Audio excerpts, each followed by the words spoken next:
האם זה באמת סגולה בדוקה? הסגולה ללמוד בזה? Erev Tov and good evening, everyone. We are in the Zera Shimshon on Parsha Shmot, and we are doing Os Yud Zayin, section 17. Before we get into the words of the Zera Shimshon, we need to take a look at three psukim. Two of them are from right towards the end of our Parsha, Parsha Shmot, and one of them is from the beginning of the next Parsha, Parshas Va'era. So let's take a look at Perek Hey in Shmot, psukim Chaf Beis and Chaf Gimel. These psukim are connected to the famous story of when Moshe comes to Paro based on his mission from Hashem to tell Paro to release the Jewish people from bondage. And Moshe does so. And instead of Paro saying, okay, I'll let them go, I'll let your people go, Paro instead makes the suffering and the slavery of Bnei Yisrael worse. And how does he do it? He tells them, until now, we've always given you straw that you could use to make the bricks that you need for your construction projects, the things you're building. Now we're not going to give you the straw, but you still have to make the same amount of bricks and fulfill the construction amounts that you did when we did give you the straw. And so the situation of the Jews became worse. After that, Moshe, who of course is profoundly disappointed in Paro's reaction, and it's not what he expected, comes back and says the following: Vayoshav Moshe el Hashem vayomar. Moshe returned to Hashem and he said, Hashem, loma hare osa la'am hazeh. Hashem, why have you done evil to this nation? Loma zeh shelachtoni. Why did you send me? Umeoz, next pasuk, Umeoz bosi el Paro ledaber bishmecha. And from when I came to Paro to speak in your name, Heirala am hazeh. He has done bad to this people. He didn't let them go. He made their situation worse. Vehatzel lo hitzalti es amecha. And you have surely not saved your people. So we see in these two psukim that Moshe is so disappointed, and we might say so upset with what happened to the Jews in the result of his talking to Paro and representing Hashem on this mission. He's so disappointed that the Jews weren't rescued and things were made worse, that he says to Hashem words which seem very assertive, overly assertive here. But let's take a look at Hashem's response. It begins with the last pasuk in Shmos, but we're going to skip to the next pasuk, which is the first pasuk in Parshas Va'era. Vayedaber Elokim el Moshe, and Hashem spoke to Moshe, Vayomer Elov, and he said to him, Ani Hashem. I am Hashem. The response goes on for a few psukim more, but that's the critical part of the response. I am Hashem. So with those psukim in the back of our minds, let us now get into the text of the Zera Shimshon, Os Yud Zayin, section 17. Medrash Rabbah. The Zera Shimshon starts with an excerpt from the Medrash Rabbah. Rabbi Akiva Omer. Rabbi Akiva says, and here Rabbi Akiva is quoting Moshe Rabbeinu. Rabbi Akiva is saying, this is what Moshe Rabbeinu said to Hashem. Yodea ani shesofcha lahatzil. I know that in the end you're of course going to rescue the Jewish people. Aval ma ta'aseh. But what will you do? Be'osam shenisunim babinyon, to those who have been crushed in the buildings, v'chule, etc. So before we go further with this excerpt from the Medrash, with the questions that the Zera Shimshon wants to ask on the Medrash Rabbah, before we do that, let's make sure we know what it's talking about. So Chazal teach us that after Moshe came to Paro and asked him to free the Jewish people, and he refused, and he took away the straw, as things got worse for Bnei Yisrael, Paro took the terrible, horrific step of saying that Jewish children's bodies should be used and thrown amongst the bricks to be used as mortar and Jewish children were in fact crushed between and under the bricks of the buildings that Bnei Yisrael were building. And so according to Rabbi Akiva, when Moshe came back to Hashem, part of what he wanted to bring to Hashem's attention, so to speak, was to say, I thought I was going to come and immediately Paro was going to let the Jewish people leave, but it's gotten so much worse since I spoke to Paro. And the Jewish people don't have straw. They have to find their own straw. And now children are being crushed in the bricks of the building, and Jewish children are being used as mortar and cement on the bricks. So Rabbi Akiva, that's the statement he's making in the Medrash Rabbah. So now the Zera Shimshon poses several questions. Kosher.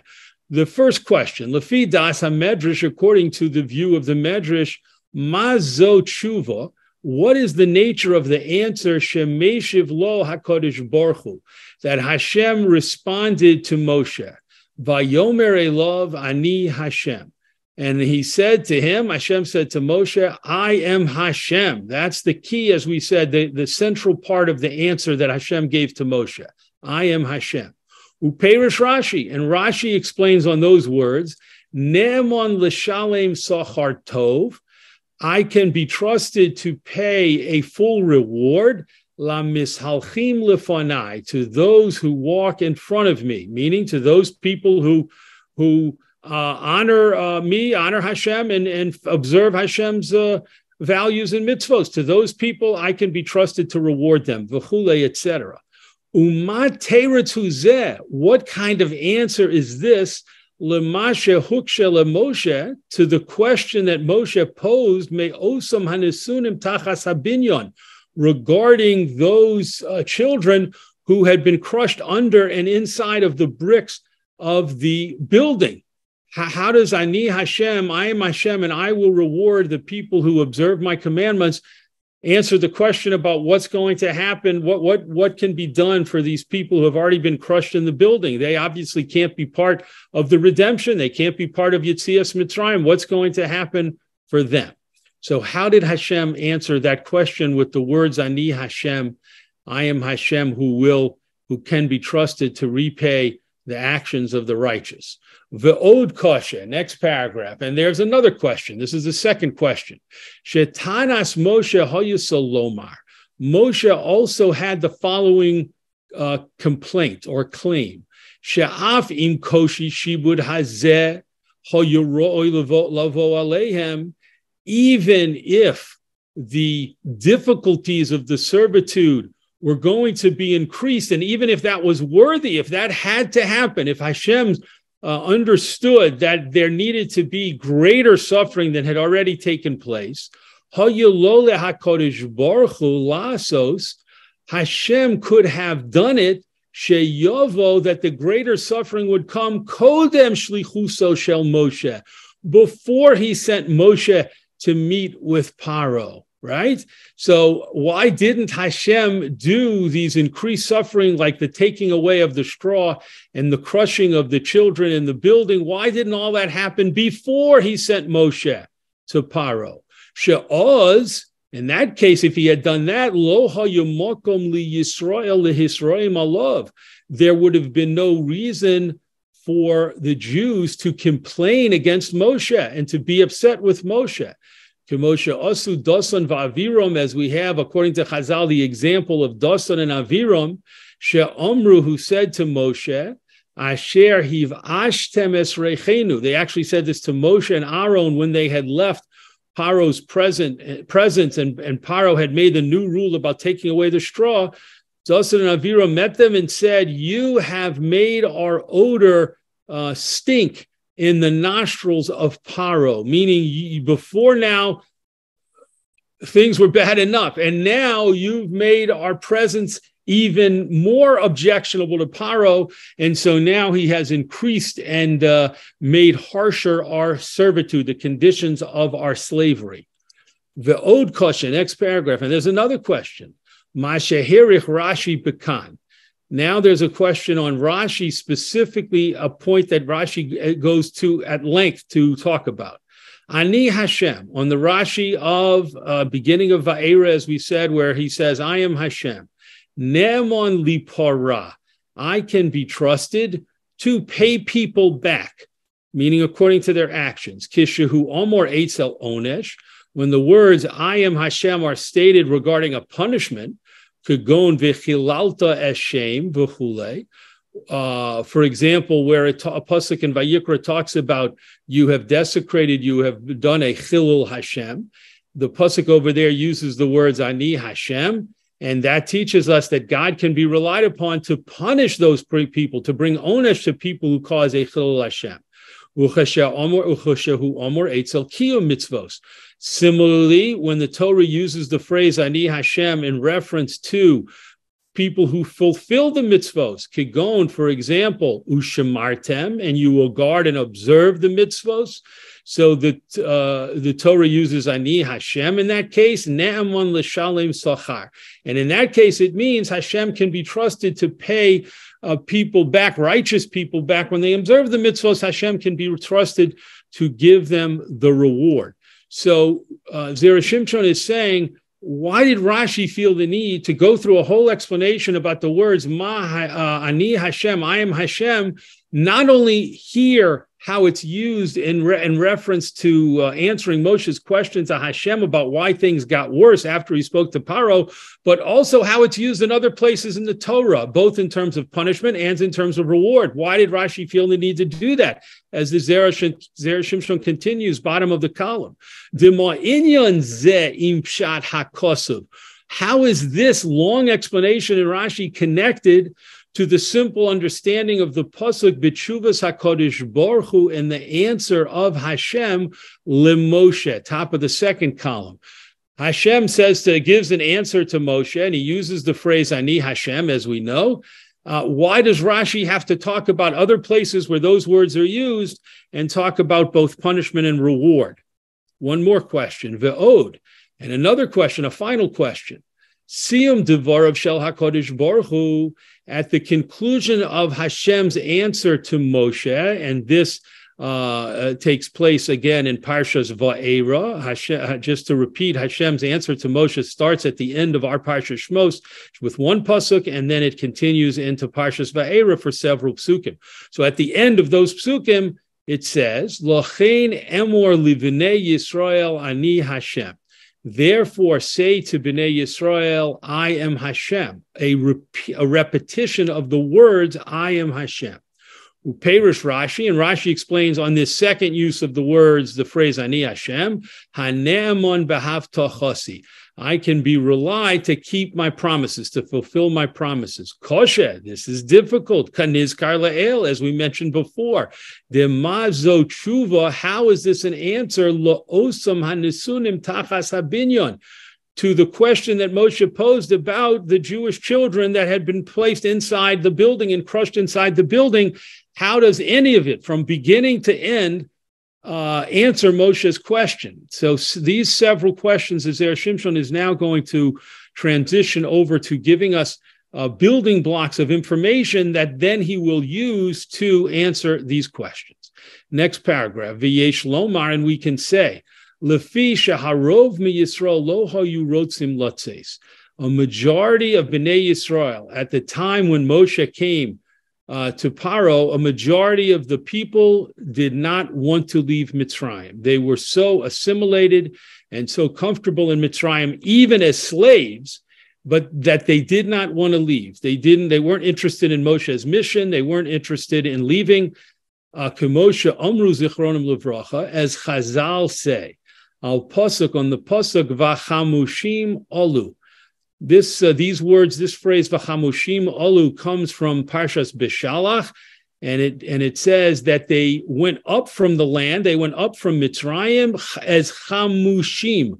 Normally, that word is taken to mean they were prepared to leave. They had what they needed. They had made preparations, or they were armed. They had weapons. However, Chazal give a different explanation. Echad mechamisha yotzu. What is chamushim from a lashon of chamesh? What does that mean? It means only 1/5 of Bnei Yisrael actually left Mitzrayim. The other 4/5 did not deserve to be redeemed, and they were never taken out of Mitzrayim. They died in the land of Mitzrayim, and they never left. V'yodua, and it is known, sheha'olam nidon acharubo. The world, when the world is being judged by Hashem, or a particular nation is being judged, Hashem follows the majority. They are judged acharubo, after the rov, after the majority. Ulefizeh, according to this principle, lo haya efshar ligol es Yisrael. It would not have been possible to redeem Bnei Yisrael.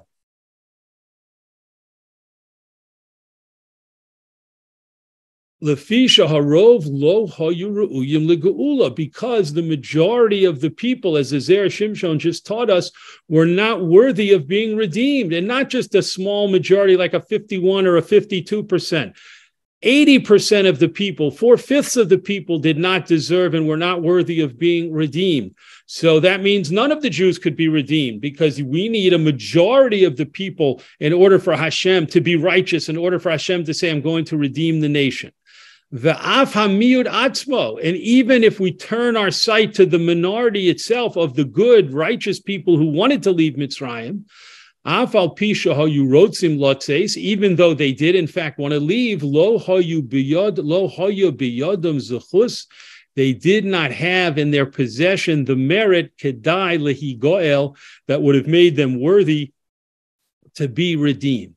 V'lo nigalu ela b'schus ha'emunah, and they were not redeemed except in the merit of the faith that they showed. K'di'isa b'medrash, as it states in the Medrash. This issue of emunah here, in terms of a schus for the people to be redeemed, is not talking about a general faith in Hashem. It's talking about a specific emunah that was expressed when Moshe came to the people, and he started with the Zekanim, and he told the Zekanim, the elders, and the other people, Hashem has sent me here to lead you out of Mitzrayim. That's why I'm here. I'm on a mission from Hashem, and that's what I intend to do. And the pasuk says that the people believed him, and because of that act of emunah, they now had the zechus, the merit, to be redeemed. So the 80%, there's nothing that could happen tragically that could help them be saved, but the 20% with the merit of believing in Moshe and listening to his words and having faith in his mission and having faith in Hashem, that Hashem had sent Moshe to save them, that gave them the zechus for the 20% to be saved. Next paragraph. The ikar ha'geula, and the main part of the redemption, the main element of all the different things that happened to lead up to the Jews leaving Mitzrayim, the main part, hayasa, was tevias hamitzriim bayam, the drowning of the Egyptians in the Yam Suf, in the sea. Kedichsiv, as the pasuk says, Vayosha Hashem bayom hahu. When the Egyptians drowned in the Yam Suf, that pasuk says, and Hashem saved Bnei Yisrael on that day. Meaning lots of things happened before that. All kinds of things happened that led up to that moment, but that was the moment of drowning the Egyptian army in the sea and wiping them out. That was the moment that can be referred to as Vayosha Hashem. Hashem saved Bnei Yisrael on that day. Moshe Kosavat Tosfos Yom Tov, as the commentary Tosfos Yom Tov says, Be'Perek Basra de Psachim Mishnavav, at the end of Meseches Psachim V'Ayin Sham, Zera Shimshon says you can look at that commentary to see more about that point. V'zos hatavia lo haya efshar lehiskayim. This drowning of the Egyptians in the sea, it would not have been possible for it to happen, ela machma shegormu liyisrael, except because of the fact that the Egyptians caused Bnei Yisrael lim'och es yaldehem babinyon, to crush their children in the building. So the terrible atrocity that the Egyptians committed by forcing the Jews to crush the children inside of the building caused and ultimately led to the destruction of the Egyptian army in the sea, which was, as the Zera Shimshon just taught us, the critical moment of the Geula. And let's see, Zera Shimshon is going to explain why he said that. Lefisha hayu sore ha'umos mikatrigim, because it's brought down in Midrashim that the angelic representatives of the non-Jewish nations, meaning each nation has its own angelic representative. So the angelic representative of Mitzrayim and other non-Jewish nations were complaining. Ve'omrim, and they were saying to Hashem, Toshia es Yisrael, moving to the next page, save the Jews, v'lo ta'abed hamitzrim, but don't destroy the Egyptians. These angelic sarim, these angelic officers and representatives of the nations said, Hashem, we understand your whole goal is to take Bnei Yisrael, to take the Jewish people out of Mitzrayim. We understand, no problem.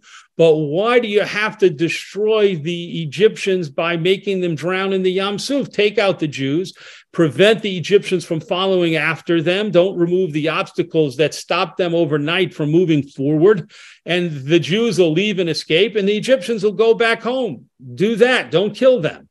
Ad shetos Gavriel, until Gavriel, the Malach Gavriel, flew, v'shomat levena v'sinok, and he removed a brick and a child who had been crushed in between the bricks, me osam shenisma'achu, from those children who were crushed in the building, v'chule, ki de'isa b'yalkut shimoni, as it states in the Yalkut Shimoni, yal pasuk ki go'o go'o v'ayin sham. Until Gavriel did that and brought that evidence in front of the officers, in front of the angels that represent Egypt and the other nations, they kept complaining. They kept arguing with Hashem. But once Gavriel showed up and showed them, look at what the Mitzrayim did. Look at how they forced these Jewish children to be crushed inside of the buildings, then they were silenced. Then the representatives of Mitzrayim and the other nations were silenced, and they understood why Hashem was planning to destroy the Mitzrayim in the Yam Suf. So the action of the Mitzrayim to put the children in the building led to their destruction at Yam Suf. Next paragraph. Umeata, from now, meaning now that we know all of these different points that the Zera Shimshon has just organized for us, he's going to go back and describe how everything fits together. Kodim sheyelech Moshe leYisrael, before Moshe Rabbeinu actually came to Mitzrayim to save the Jewish people, Adayin lo haya noda, there was not known shum zechus leYisrael, any merit for Bnei Yisrael lehi goel, that would have made them worthy of redemption, as the Zera Shimshon explained previously. Even the righteous Jews didn't have the merit to be rescued. Afilu hamiut shebahem, even the minority, the 20%, didn't have the zechuyos, didn't have the merits. Umnam, however, le'achar shevayamin ha'am, after Moshe came, and the Torah says, and the people believed him. They believed in Moshe's mission. They believed Moshe's message, and they believed Hashem had sent him to rescue them. Oz dafka tzarich la'asos. Only then did it become necessary to take action be'inyan sheyisharu haru'uyim, in order that the worthy Jews, the righteous Jews, should remain alive.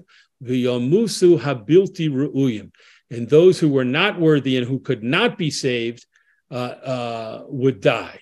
V'lochein sholach oz Moshe leFaro. That's why Hashem waited and sent Moshe to Paro, only in order to have this zechus of the 20% believing in Moshe's mission. Kedei sheyachbid aleihem hashibud, in order that the servitude would be increased on the Jews, v'yismachu babinyon habilti re'uyim, and the individuals who were not worthy would be crushed between the building. We'll come back to that in a moment. Kanoda shehayu kulim neshamos ashukos u'rishoyim, as it is well known that they were all corrupt and wicked souls. That's not a reference to the children themselves. That's a reference to the neshamas that they had from previous individuals who were wicked and corrupt. And that's why they were beyond help, and they were crushed in the building. Kidi Isa b'medrash, as it states in the medrash, which gives an example. Shemoshe rotza lahatzil echad mehem. Moshe Rabbeinu couldn't bear to see the children being thrust into the buildings and used as mortar, and so he wanted to save one, and he actually pulled out a child. V'hoya Micha, and the child's name was Micha, she'osa hapesel, who later, many years later, made the notorious idol that is talked about in Sefer Shoftim, where a man named Micha sets up a house of idolatry in his home, and people come from everywhere to worship the pesel, to worship the idol. So this Micha, who Moshe rescued with all the best intentions, turned out to have a corrupt and evil neshama that led to idol worship, idolatry, many years later. And the Jews were punished for that. Since Hashem wanted to save the 20% of good believing Jews who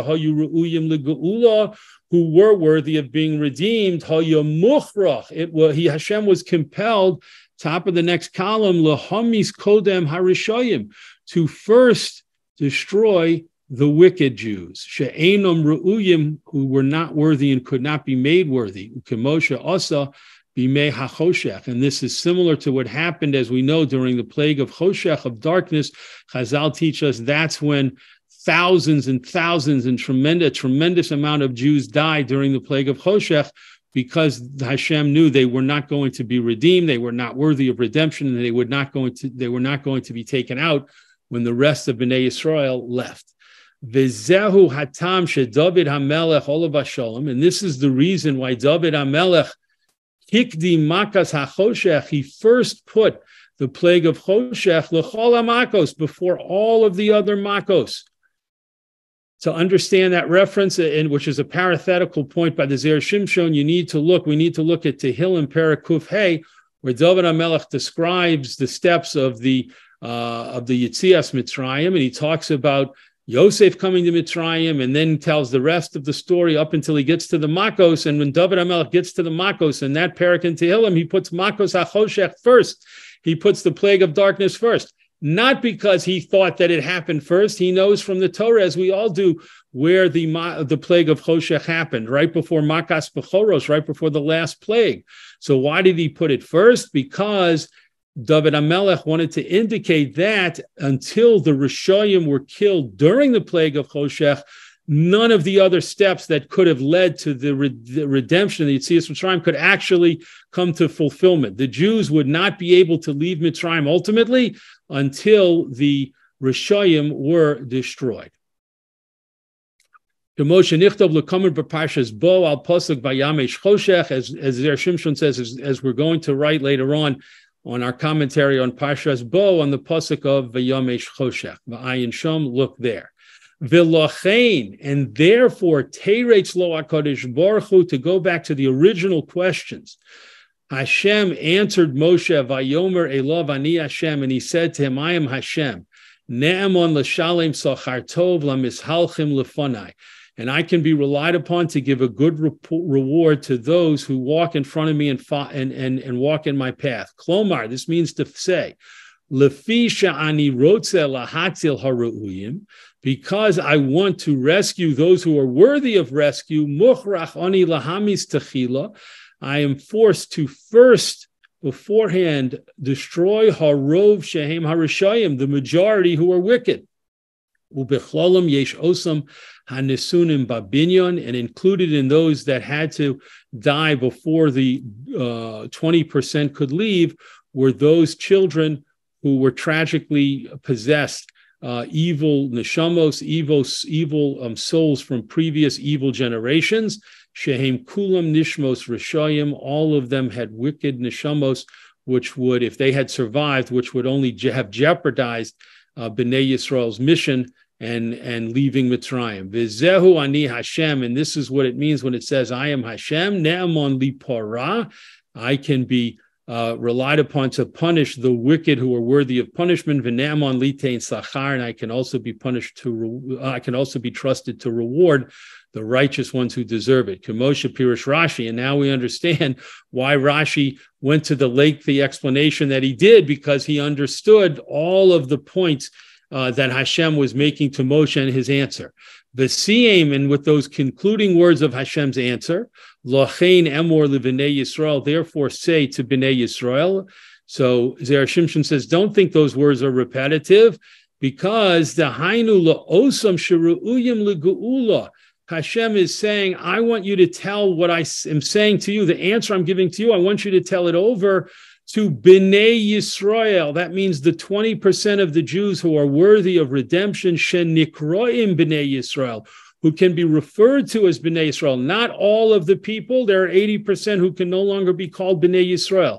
But I want you, Moshe, to go to the 20% and tell them you are worthy of being called Bnei Yisrael, and you are worthy of being redeemed. As the Zera Shimshon continues and concludes, Tomar Lahem, Hashem says to Moshe, tell them, Ani Hashem, I am Hashem hane'amon b'havtachasi, who can be trusted to keep his promises.